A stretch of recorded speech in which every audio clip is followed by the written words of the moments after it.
മോദി സ്തുതി തുടരുന്ന Sasi Tharoor M P ബിജെപിക്കുള്ള ചുവടുമാറ്റത്തിലേക്കെന്ന് വിലയിരുത്തലിൽ കോൺഗ്രസിന്റെ പരമോന്നത സമിതിയിൽ അംഗമായിരിക്കെ കേന്ദ്ര സർക്കാരിന്റെ വികസന നേട്ടങ്ങളെ പുകഴ്ത്തുന്ന തരൂരിനെതിരെ പാർട്ടിക്കകത്ത് പടയൊരുക്കവും നടക്കുന്നുണ്ട്. മോദി സ്തുതി തുടരുന്ന തരൂരിനെതിരെ കോൺഗ്രസ് എന്ത് നടപടി സ്വീകരിക്കുമെന്നാണ് രാഷ്ട്രീയ കേന്ദ്രങ്ങൾ ഉറ്റുനോക്കുന്നത്.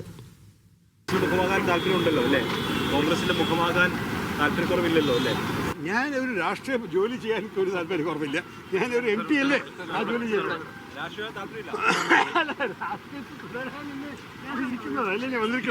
രാഷ്ട്രീയം ഏതായാലും രാഷ്ട്രം നന്നായാൽ മതിയെന്ന് പറയുന്ന മോദി സർക്കാരിന്റെ പരിപാടികളിൽ മതവിവേചനം കണ്ടിട്ടില്ലെന്ന് പറയുന്ന ശശി തരൂരിന്റെ നിലപാട് ബിജെപിയുമായി ചേർന്ന് പോകുന്നതാണെന്ന് വ്യക്തം.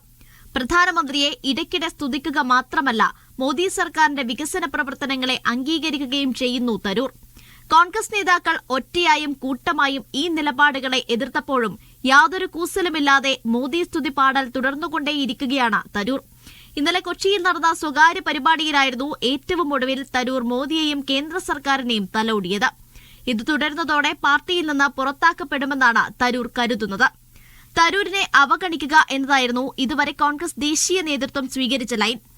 പാർട്ടിയിൽ നിന്ന് പുറത്താക്കിയെന്ന രക്തസാക്ഷി പരിവേഷം നൽകേണ്ടതില്ലെന്നാണ് നേതാക്കളുടെ അഭിപ്രായം.